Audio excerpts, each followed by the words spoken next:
Domestic violence हो या तो चाइल्ड मैरिज हो या जो अनटचेबिलिटी, ये भी आज हम लोगों ने टच किया है इसमें। तो ये सब बहुत सेंसिटिव इश्यूज हैं। ये सिर्फ एक कला तो है ही कि हम बहुत अच्छे अच्छे कलाकार लेके आए हैं ये परफॉर्म करने के लिए और इस तरीक़ा से प्रस्तुत करने के कि लोगों को दिल को छुए, जो आज हमें लगे कि कोई लोग एक्चुअली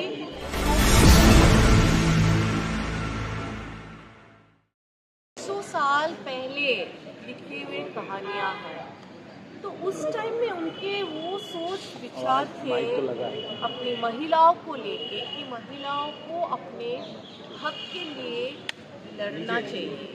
डोमेस्टिक वायलेंस हो या तो चाइल्ड मैरिज हो या जो अनटचेबिलिटी, ये भी आज हम लोगों ने टच किया है इसमें। तो ये सब बहुत सेंसिटिव इश्यूज हैं। लेकिन उस टाइम में 100 साल पहले जो ये मुद्दे लेके इन्होंने जो कहानियाँ लिखे थे, तो ये कहानियाँ आज भी भारत में बहुत जगहों में, बहुत छोटी छोटी जगहों में छुपे हुए हैं। लोग सामने आके बताते नहीं हैं। डोमेस्टिक वायलेंस आपको मालूम है हर जगह होती है। चाइल्ड मैरिज भी अभी भी बहुत जगहों में होते हैं। लेकिन ये आज जो हम अवेयरनेस क्रिएट कर रहे हैं, ये सिर्फ एक कला तो है ही कि हम बहुत अच्छे अच्छे कलाकार लेके आए हैं ये परफॉर्म करने के लिए और इस तरीक़ा से प्रस्तुत करने के कि लोगों को दिल को छुए, जो आज हमें लगे कि कोई लोग एक्चुअली रो पड़े ये कहानियाँ देख के। भले वो कभी काबुलीवाला की कहानी हो या मान भंजन हो या चंडालिका या चोकेर वाली हो। तो हमें लगा कि ये सब कहानियाँ आज प्रस्तुत करके शायद हम सबके अंदर में ये जगा सकते हैं, एक थिएटर को वापस लाए। क्योंकि आजकल जो अटेंशन स्पैन 20 सेकंड के होते हैं, वो वीडियो रील्स ये देख के। लेकिन हमने ये कल और आज में ये महसूस किया कि हम 1.5 घंटे लोगों को बांध के हम एक जगह में सीट में रख पाए और जो हमें तालियों की गूंज मिले, सुनाई दिए, जो अप्रिसिएशन मिले, जो प्यार मिले, भले दिल्ली में तो बहुत ही प्यार मिले हमें, तो हम सक्सेसफुल हुए हैं, हमें वैसा ही लग रहा है। आज की स्टोरीज को इंद्रानी कैसे देखती है, क्योंकि चारों स्टोरीज महिलाओं को लेकर मोटिवेटेड थी?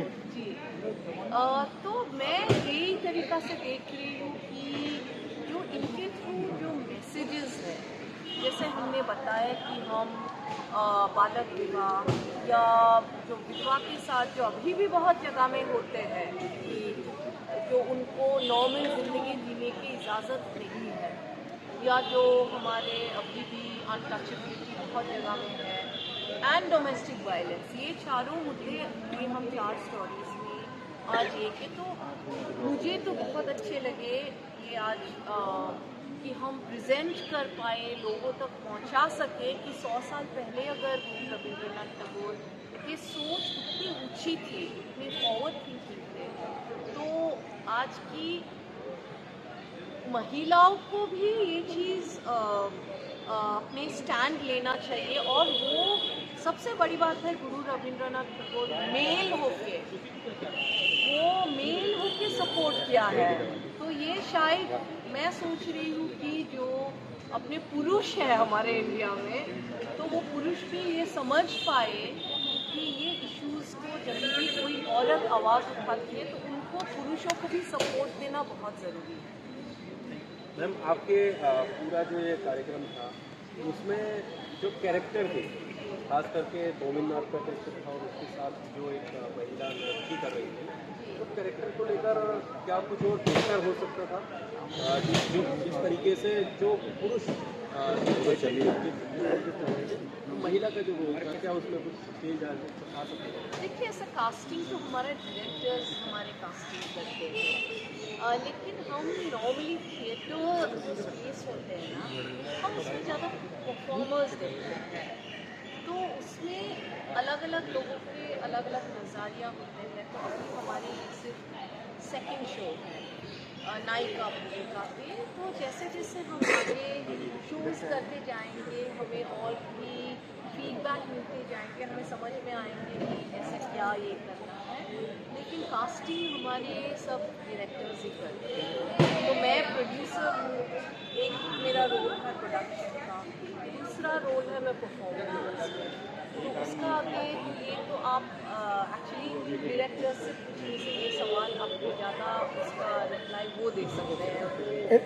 इंद्राणी, बुद्ध के कैरेक्टर को भी आज यहाँ पर दिखाने की कोशिश की गई है कि बुद्ध के कैरेक्टर को भी यहाँ पर उनके चरित्र को भी दिखाने की कोशिश की गई है, जिसका बखूबी बहुत बेहतरीन आप लोगों ने प्रदर्शन किया। और बुद्ध के देश में आपने जो ये आज कलाकृति की उसके लिए धन्यवाद। क्या सोचा था कि इस एक्ट को हम क्यों रखें अपने साथ? एक्चुअली ये जो सौंदर्य का जो कहानी है उसमें जो ये आनंद जी। बुद्ध का जो डिसाइपल सबसे प्यारे शिष्य बुद्ध के रहे हैं जी, वो कैरेक्टर रविंद्रनाथ टैगोर जी ने ही यार, मान नहीं रहा है। एक शांति, थोड़ा पीछे कर ले अपने मोबाइल को भाई, थोड़ा पीछे कर ले। यही कैरेक्टर को हमने यहाँ पे पेश किया। वो भी बहुत हल्का सा पीछे कर लो मोबाइल, हल्का सा परफॉर्मर पूरा चेहरा कर लो। तो और मैं ये में बहुत युवकों, क्योंकि यंग जनरेशन को भी मैं ये मैसेज देना चाहती हूँ कि अभी जैसे हमारे, मैं इसलिए इनको लेके आई, ये अभी भी चाइल्ड आर्टिस्ट है, साड़ी पहन के आई है इसलिए बड़ी दिख रही है। तो ये 6 साल की उम्र से वो टेलीविजन में आप लोगों ने देखा होगा कुल्फी की रोल करती है। हाँ, तो आज अभी ये 15 इयर्स की हो गई, जैसे वो बोल रहे अभी भी चाइल्ड आर्टिस्ट है। लेकिन ये बहुत इंटरेस्टिंग है कि इतने साल से टेलीविजन में होके भी अभी जो नई जनरेशन है वो थिएटर की तरफ काफ़ी आकर्षित हो रहे हैं। तो ये बहुत बड़ी बात है। एंड मैं सवाल लेता हूँ, आपने एक छोटी बाल वधू का आज प्ले किया, आप क्या उसको कल्पना कर सकते हैं कि आज से 100 साल पूर्व जिस कहानी को लिखा जा रहा था बाल वधू की, उसको आज भी इस देश के अंदर दोहराया जाता है?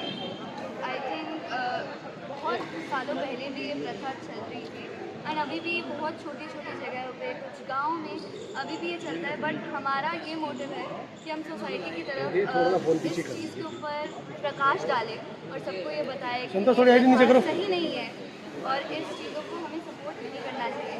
तो आई थिंक ये हमारा बहुत स्ट्रॉन्ग मैसेज है सोसाइटी की तरफ कि ऐसी चीज़ें जिससे वुमेन को बहुत हार्म मिलता है या फिर उनके साथ सही नहीं होता है, अनजस्ट होता है, उसको हमें हमेशा मना करना चाहिए और उसको रोकना चाहिए। Thank you so much, Delhi. We've received an extremely warm welcome, and thank you so much to all the audience who came to watch us yesterday and have come back today.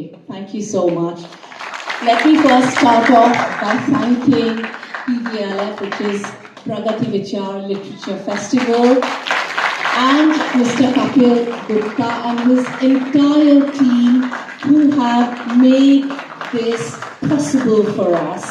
Thank you so much. Now, I cannot obviously end. I know nobody likes to, wait for the last round of speeches, but I have to speak about a few people who are firstly standing on the stage and also a couple of people who are behind the scenes and who have put these wonderful lights up and have worked on the technicals. So big round of applause for Abhishek Narayan and Chetan who have done all the technicals and the beautiful lights. So let me start off by first talking about this beautiful, lovely lady who is standing right next to me. She is Madhumita Chakraborty, and she is a professional Kathak dancer for several years, and she has created and nourished so much talent over the last 30 years. So she runs this wonderful institute called Nritya Vishaka in Bombay, and the team that you see here, most of them are from Nritya Vishaka. Actually, apart from, I think, Subrat and Manini, everybody is from Nritya Vishaka. And it has been, from the day I met Madhumita, I think we are two bodies but one soul. Now, sorry, Tony. So and she's put this she's had this concept for the last, I think, 4 years. And then when she came and spoke to me that would you like to, support us and come and do this, and I listened to the entire concept, I was so overwhelmed, and I thought it was going to be something new, something different to be able to capture within a period of an hour and a half, 4 stories of Rabindranath Tagore. It's a huge achievement. So again, a big round of applause for everyone. Madhumita, you've done a fantastic job. She has choreographed this entire piece. And then let me talk about Tony Chakrabarty, who is